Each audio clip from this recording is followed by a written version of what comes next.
lung diseases, in an organization whose seat is in Paris. Of course, we're delighted to live in a pleasant place like Paris, but explaining why you live abroad is always tricky. The one thing we, Americans, are not allowed to say is that there is somewhere better than America to live.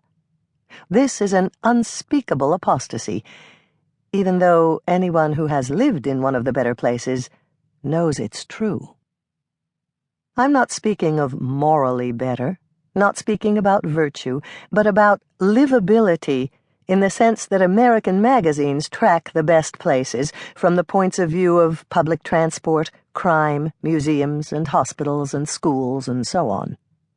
We mustn't say it, but I have noticed that more and more Americans like us are living elsewhere if they have a good excuse. And this was something inconceivable only a few years ago.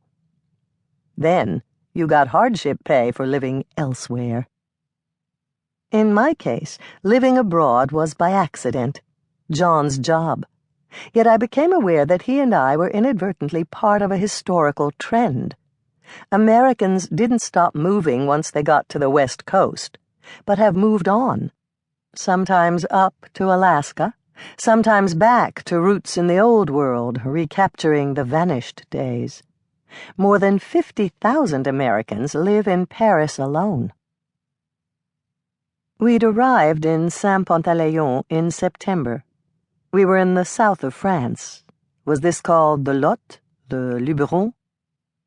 The region everyone was said to love, that to us looked too much like California to be exotic.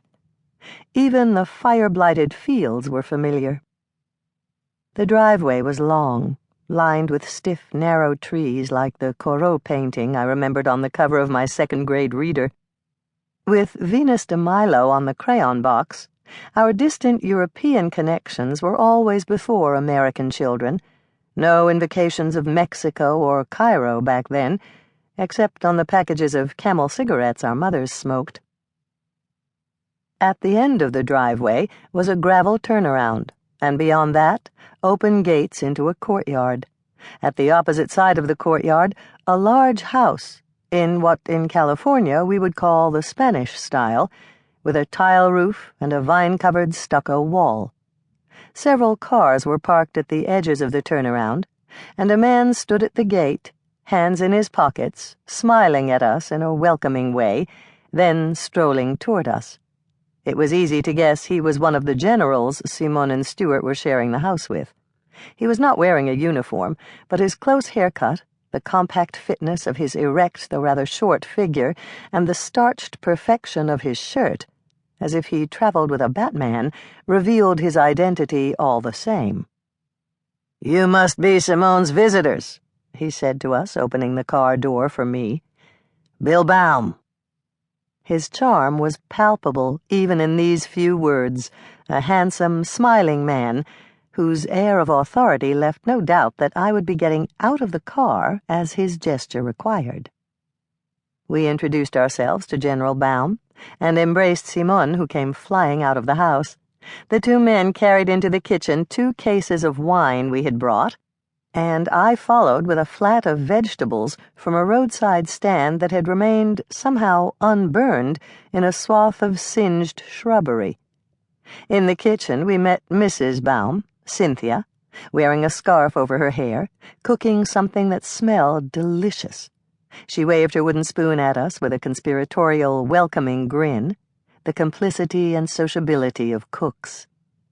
The aroma of beef and carrots proclaimed some sort of Provençal triumph for dinner. The impression of complete domestic perfection was heightened by meeting Sally Rolfe, the other general's wife, coming in from the market with her arms full of gladioli and daylilies. Both of these women were beautiful, I noted, still beautiful women in their 60s, slender and straight, each with a variation of blonde hair shading to decorous gray. Obviously, they had been assets to their husbands. Perhaps it's indispensable for becoming a general to have a beautiful wife. Their slenderness bespoke military self-discipline. Both Sally